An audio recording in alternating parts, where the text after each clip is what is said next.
What's up, guys? TopTierYugioh here, and today we have Tony Confletti, who he did well at ARG Hartford this weekend with Altergeist, but he definitely had one of the best Altergeist decks in the room and was one of the best players with it. And so he's gonna show us what he played and what he thinks about the deck. All right, quickly, I think Altergeist is one. It plays trap cards, so you have to know what you're doing, or you just lose because you have to wait a turn to play cards. It has a low ceiling, so you have to be really strategic on what you do. You can't just summon like a masterpiece like we used to do in the good old days. Tournament report, real fast. It's unfortunate, you'll see that I main cherries for the important decks when they extra link you. So, but unfortunately, I played mirror matches and trickstar all day one in the main event, and then I lost to our teammate Froggy because he was playing True Draco Altergeist, which actually has a great matchup against Planet Altergeist because you're dealing with the True Draco spell and traps that pop your cards, and you have to deal with the Karens and the negates of the Hexias.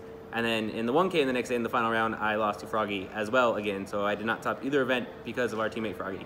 Congrats to Froggy for getting 17th on day one, because he lost to Chain Strike round one. All right, so we'll get into the build. Yeah, we'll see the build. 3 Marionetter, it's your Trap Trex Marmello, sets a trap, and then later in the game, it's really good. We can just tribute itself or any Altergeist card in the field, summon back Multi-Faker, Hexia, or Mill Seek to do more combo plays. The reason the deck's good, Multi-Faker, after entering the resolution of a trap card on a new chain, you activate this in your hand to special summon it, and when it's special summoned, you summon Altergeist from your deck, either going to summon Mill Seek in defense if it's the end phase, so you can float the next turn to do massive damage, because then you'll make a Hexia on your turn, and then search the Marionetter, and you tribute the Marin off like a tribute to Protocol, and then you can do 7,700 damage. Or, if for Disruption, you do this guy, which is basically Karen. You spot remove, you take an Altergeist card from your side, target card their side of the field, and you bounce it back to their hand. And he recurs your manifestations and your protocols. So just once you get this manifestation going in the graveyard, it's an infinite, just negates. I see some people not playing this. This card is insane. It can negate up to 4 attacks, and you can special summon and just negate monsters. When it's special summon, it just targets a monster in the field, or any card. You can negate Diagram. If you're like, oh, Diagram, you go manifestation, bring this back if you want, and just go target Diagram. It's negated.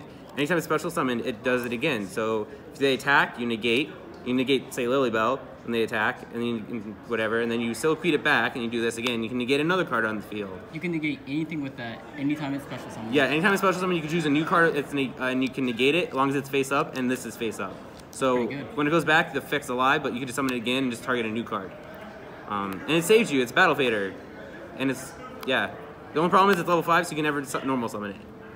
And then for the hand traps, 3 Ash because it's Ash, and then because I'm playing a control deck and drolling someone's great, but if I can't capitalize on drolling, I'm playing with 5 cards going into at least a semi-made board, so it's not the great. So I figured I'd just main deck cherries for like the extra link decks, because then they can't combo off as much, and then my deck's just bigger. Because if I droll them and I can't do anything on my turn, then they could just make the healer throw a soul down on their turn, and then I just die. It's really great in the mirror when you hit the Hexia or the Link Bow as well. It's unfortunate I played 2 Trickstars in the main event, so this card came out a lot. I consider still Mania because moving forward there's Brandish, so then you can just hit the fire and the water guys as well, because it's a little tougher matchup. For the spells, 3 Duality. I played 3 of this because if you win dice rolls, unlike me, but even going second, you get to see the 8 or 9 cards on the top of your deck, and you get to take whatever you need to resolve your cards. And it does conflict because you can't special summon that turn. But unlike Desires, just the deck outgrinds people. So what happens is that if you Desires and you banish too many of your pieces, that everything floats through the deck with Mill Seek and Multi-Faker. Yeah, that +1 is really great because it says draw 2. But I'm very unlucky, and I like to play at the out resource grind. So Desires, I just lose my resources. So Duality was just better. And then the best MVP of the weekend is Scapegoat. Because you do not always see Multi-Faker. Sometimes you just see Marionetter with a trap card, and you see this, or a Torrential, and you just stop their board, and then you flip this up, and then you go, basically, the best play to do, well, because I played Cherry, so I had other targets, is you just go Link Spider, right here, and then you make the new broken Troy Mares, whichever one you want, Cerebus or Phoenix, and because it's co-linked, you get to draw the card that you discarded, right? Co-link, discard, draw, pop a special summon monster, or co-link, pitch, pop a spell or trap, draw a card. And then you can link up into Borreload or Nigrisu or Unicorn, whichever one you want to do in that situation. Saves me so many games. So why didn't you play 3? That's a good question. I didn't want to see multiples because I was playing, like, you'll see later, just all the Troymares. So it's like kind of like one scapegoat runs through almost your whole extra deck, and I cherries target. So seeing 1 is all I needed. You never want to open 2 of this either. For the trap cards, 3 spoofing. This is just gets everything moving. At first, I really was only playing 2, but then I missed not seeing it because this card just recycles everything, and it plays around all interactions. When they try to Ghost Ogre you just spoofing it away, or Veiler spoofing it away, so your effects resolve and all that. It's Card Trader. You get the horse, the multi-figure whenever you need it. A Card Trader is terrible. Yes. I wish this was an Altergeist card. Protocol, it has 2 insane effects. Your effects can't be negated, and it lets you just send a card and send another, negate a monster effect, or any effect. Monster effect anywhere. And it protects all your Altergeist cards. 2 manifestation, because you only need 2. And then you can float it with Soliloquy and Marionetter anyway. And it's called the Haunted. Also MVPs is Impermanence, because people think that you just need this for, like, oh cool, this and multi-figure going second. You can just set it in a column, like if you're going second, like I do a lot of times because I don't win dice rolls, you bait out their other back row, and then you just set this in the column where the other back row is, and on their turn, when they flip the spell card or trap card, you just impermanence target their monster, and they can't use that card for the rest of the turn. It's awesome. 3 Torrential, because you guys are all small and kind of float, and you lose to big monsters. I played 1 Judgment because it's Judgment. It saves you from reboot and all the big cards, like 1 for 1. Pay half your life, save yourself. On Saturday, I played 2 Strike, and Strike is awful. If they summon tough and you strike it, you're at 65. If they've all played, they kill you. Everything. Lightstage, target this. Well, I just lost a Strike. So what I did today was I played 2 Compulse, even though it's at 3, because I did cool interactions, like at least Lightstage, you can do it. If they like target with tough, you bounce tough back, or if they don't have resort, you bounce the Helix back. Kind of like works like Strike, but it's not always dead. If they have a boar load, you draw this, you can now out the boar load, where this is not drawing it after the boar load's been established. So this card's good. And if your opponent is low on life after your battle phase, and you have not used your multi-faker effect, you can compulse your multi-faker back to your hand, and after a resolution of a trap card, summon the multi-faker and attack for game.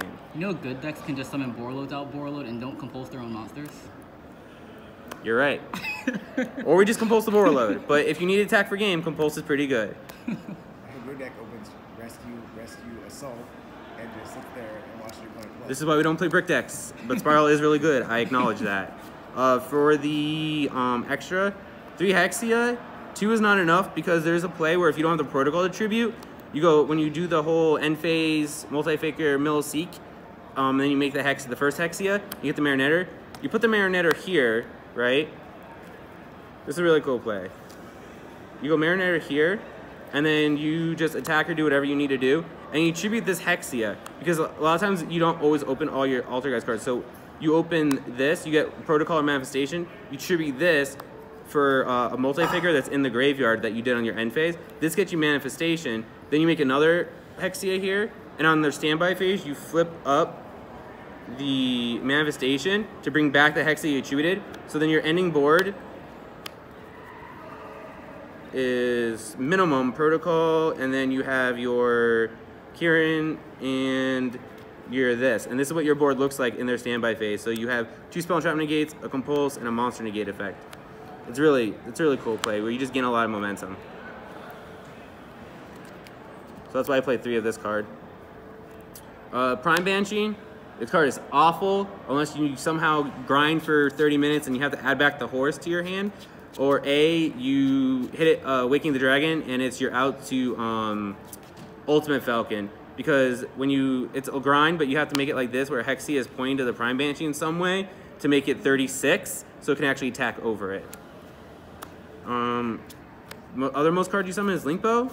And outside of that, you don't do much unless you see Scapegoat, unless you have to do some weird play where they're outing a card with the Troymares. For the Troymare engine, Mermaid, because I didn't want to be Ibleed.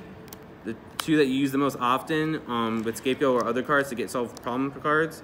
And then Unicorn to link up. And then with the Scapegoat edition, you play the 1 Lynx Spider, and that's all you need. You don't need undercards because you have these guys. So as I said, they just co-link to each other anyway, so you don't need to do stuff. And then if I didn't like Unicorn because I didn't have a card to pitch, Nigrisu also just is a non-targeting removal, so you can make like Cerebus, Nigrisu, whatever you want guys to make. And then pretty much for the Cherries targets, Borreload, because it's a scary monster, like I said, or you make it yourself. Helix, Firewall, and Isolde for the extra link deck, so they can't, unless they open Insane, they can't extra link you. For the side I played 3 Kaijus. In case I played Pendulum, like if they have Noriato or Vortex, you just like, if you have Milsey, you just Kaiju the Vortex, or any other guy that summons like a deck that has big monsters. Extra link decks or extra things, so you can at least get rid of the Trigate or the Sleeper, whichever one you need to get rid of. This deck plays purple cards, and purple cards lose to a lot of blowout cards. Red Reboot, Twin Twister, what's the other one? Evenly. And I would just lose when someone would reboot you and they OTK you. And I didn't want to play Floodgates like anti-spell this weekend because Brandish isn't out and spell cards weren't super relevant. So I played 3 Dark Bribe and 3 Mind Crush in the side, and these 6 cards went in any game 2 or 3. I went first. These 6 cards came in because either A, they stopped the Red Reboot Evenly or Twin Twister, etc. And if they didn't, they stopped their extenders when they search for a Resort, or they activate Soul Charge, anything like that. These cards actually stop the cards that stop your deck, or they stop other cards if they don't have them. They stop the opponent from playing. Did the draw from Dark Bribe ever come up to like beat you? No. No, because if they go Red Reboot, pay 4K, it's basically saying that they're paying 4K to draw a card. I'd do it. You pay 4K to draw a card? Yeah. That's fine. I can still activate my trap cards. And I can resolve Multi-Faker. So, remember, if I can't resolve a trap, I can't play the best card in my deck. If there was a card that said pay half your life points and draw a card, it would be so good, it would be banned. No one would pay that to pay 4K. It's like Judgment. Okay, pay 4K. So you draw 3 of them? You got 1,000 life points? Pay half your life points. I'll do it. I'll do it. 2,000? 1,000? 100%. 100%. And then going second, because you can resolve Multi-Faker off it and just clears board, is Evenly. Again, Torrential, Compulse. I really like this deck with chainable cards and not like Floodgates or like Strike where I have to wait and then react to my opponent. I'd rather just play traps that actually I can just resolve whenever I need to. And then lastly was 3 Heavy Duster Storm for the Mirror and Trickstar and Paleo, because I play Paleo both events, same guy. Protocol in the Mirror match is an issue in Manifestation and Trickstar. Like lightstage just pings all his cards, so you just want to hit the lightstage as much as you can and the Scapegoats. And that is what I played this weekend at ARG Hartford. Well, awesome, Tony. I'm glad you enjoyed it, and I'm glad you built such a good deck. So I'm sure we'll see more of you in the future. Yes. Thanks.